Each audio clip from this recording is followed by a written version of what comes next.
From the Silicon Slopes Conference, I'm your host, Josh Matches, and I'm joined by Chris Kemp, the founder and CEO of Astra. Chris, thank you so much for joining us. Yeah, thanks for having us. So talk to us a little bit about Astra and what you guys do. Well, as you know, we went public July 1st on Nasdaq, and since then we launched a rocket, and we learned a lot. It actually went sideways before it went up, and the team's been busy. We figured out what happened. We redesigned some things. We fixed it. We shipped another rocket, and we just announced yesterday we'll be launching again with a window that begins in about 2 weeks.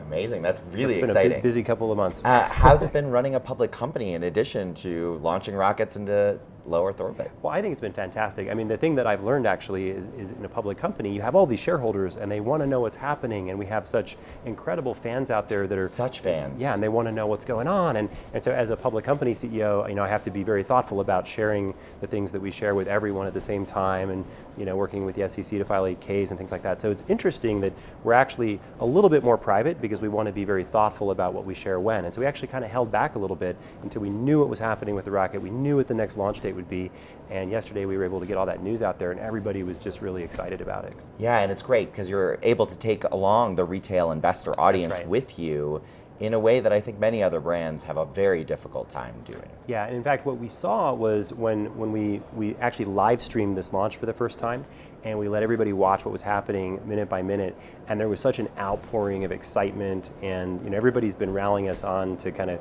get back out there and launch again, and so it's really exciting to be able to do that. Yeah, so what are you excited about the next launch? Well, I'm excited to see if this one's going to be the one that we actually put something in orbit, and or if we have more to learn.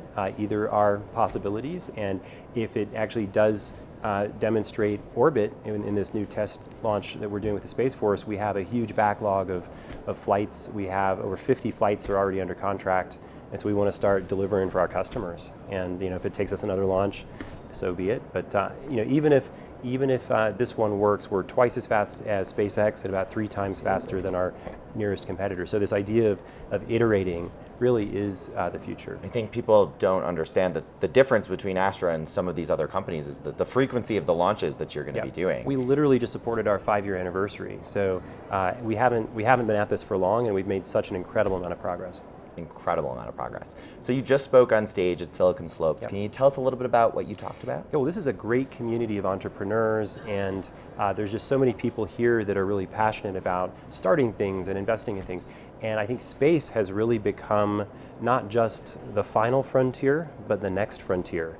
As William Shatner this morning landed with a good friend of mine, Chris Boshausen, we've really brought space from science fiction to science reality. Yeah. And this is really just happening this summer. I think when we were talking, we were the first company to go public in the space tech sector.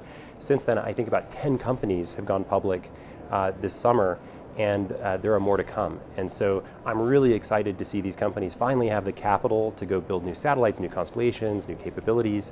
They're not all going to Mars. A lot of these companies really care about Earth, and they care about helping improve life on Earth, and they're building such incredible applications. It's like the internet in 1999. Well, let's talk about that. Your mission is literally to improve life on Earth from space. That's right. How is that going to happen for everyday people? Well, for everyday people, imagine what your life would be like without GPS. Imagine what your life would be like if you didn't know whether it was going to snow today. I came in and it was snowing. So just imagine knowing where the CO2 is coming out of the factory. Imagine knowing where water could be used to farm crops. Imagine knowing where traffic is really bad and where it's not really bad, because you can see it. Space is the ultimate high ground.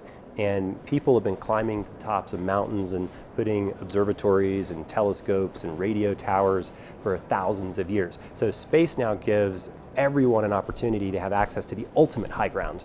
And the applications that we can develop when we have total awareness and total visibility, we can connect billions of devices. Imagine if every car in the world, no matter where it was never out of cell phone range, right? It could always get a software update. It could always update its self-driving software with the latest data that it needs to train its neural networks. I think the world's getting smarter, and space is a place where we can connect everything everywhere.